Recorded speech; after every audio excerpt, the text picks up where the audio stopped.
രണ്ടാം വത്തിക്കാൻ കൗൺസിലിനെ കുറിച്ചുള്ള പഠന പരമ്പരയുടെ 72ാമത്തെ എപ്പിസോഡിലേക്ക് ഹാർദവമായ സ്വാഗതം. ഈ എപ്പിസോഡിൽ നമ്മൾ ചർച്ച ചെയ്യുക രണ്ടാം വത്തിക്കാൻ കൗൺസിലിൻ്റെ ജനതകളുടെ പ്രകാശം എന്ന പ്രമാണരേഖയിലെ ദൈവജനം ആണ് സഭ ദൈവജനമാണ് എന്ന നിർവചനത്തെക്കുറിച്ചുള്ള ഒരു വിശദീകരണമാണ്. നമ്മളത് ഒന്ന് കണ്ടു കഴിഞ്ഞു. എന്നാൽ അത് അല്പം കൂടി വിശദീകരിക്കുമ്പോൾ ഈ നിർവചനം രണ്ടാം വത്തിക്കാൻ കൗൺസിലിന് ശേഷം കത്തോലിക്ക സഭയിൽ വളരെയധികം പ്രചരിച്ചു, പലർക്കും സ്വീകാര്യമായി എന്ന് മനസ്സിലാക്കേണ്ടിയിരിക്കുന്നു.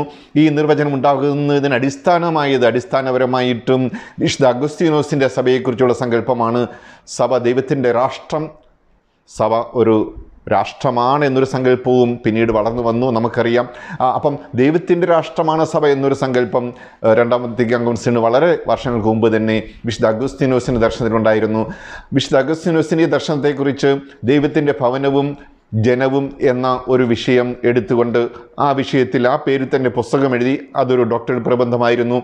ജോസഫ് റാറ്റ്സിംഗർ പിന്നീട് ബെനഡിക്ട് 16 മാർപ്പാപ്പ 1951 എഴുതി 1954 പ്രസിദ്ധീകരിച്ച ഈ പുസ്തകത്തിൽ സഭ ദൈവത്തിൻ്റെ ജനമായിരിക്കുന്ന രാഷ്ട്രം, സ്നേഹത്തിലും സാഹോദര്യത്തിലും സമാധാനത്തിലും വർത്തിക്കുന്ന സമൂഹം എന്നൊക്കെയുള്ള വിശുദ്ധ അഗസ്തീനോസിൻ്റെ ആശയങ്ങളെ വിശദീകരിച്ചിരുന്നു. ഈ ആശയങ്ങളുടെയൊക്കെ വെളിച്ചത്തിലാണ് പ്രധാനമായും സ്വാധീനിച്ചത് ജോസഫ് റാറ്റ്സിംഗറിൻ്റെ ഈ ഗ്രന്ഥമാണ്. പിന്നീട് പല അന്നത്തെ ദൈവശാസ്ത്രജ്ഞരുടെ ആശയങ്ങളും രണ്ടാം വത്തിക്കാൻ കൗൺസിലിൻ്റെ നിർവചനത്തെ വളരെയധികം സ്വാധീനിച്ചു. സഭ ദൈവത്തിൻ്റെ ജനമാണ് എന്ന ആശയം വളർത്തി എടുത്തപ്പോൾ, അത് വിശദീകരിച്ച് അത് സഭയുടെ നിർവചനമായിട്ട് എടുത്തപ്പോൾ രണ്ട് തരത്തിലുള്ള ദൈവജനത്തെക്കുറിച്ചുള്ള പരാമർശനം അതിലുണ്ടായി. ഒന്ന് ഇസ്രായേൽ ജനം, യഹൂദ ജനം, അത് ദൈവത്തിൻ്റെ ജനമാണ്. അതിനെ പഴയ ദൈവജനം എന്ന് വിളിച്ചു. എന്നാൽ പുതിയ ദൈവജനം, പുതിയ ഇസ്രായേലാണ്, അത് തിരുസഭയാണ്.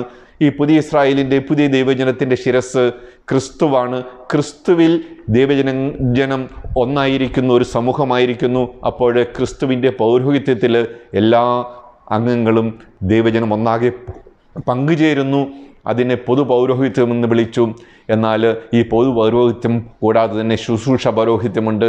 ആരംഭകാലത്തിൽ ഈ പ്രമാണരേഖയിൽ ഈ നിർവചനം ആദ്യമേ കൊണ്ടുവന്നപ്പോഴേക്ക് ഉദ്ദേശിച്ചത് ദൈവജനം എന്നതുകൊണ്ട് ഹയറാർക്കിയിൽപ്പെടാത്ത, പുരോഹിതരല്ലാത്ത, മെത്രാന്മാരല്ലാത്ത സമൂഹത്തെ ഉൾപ്പെടുത്തിക്കൊണ്ടായിരുന്നു, അവരെ ഉദ്ദേശിച്ചായിരുന്നു. എന്നാൽ പിന്നീട് എല്ലാവരും ഉൾപ്പെടുന്ന ഒരു സമൂഹമാണ് ദൈവജനം.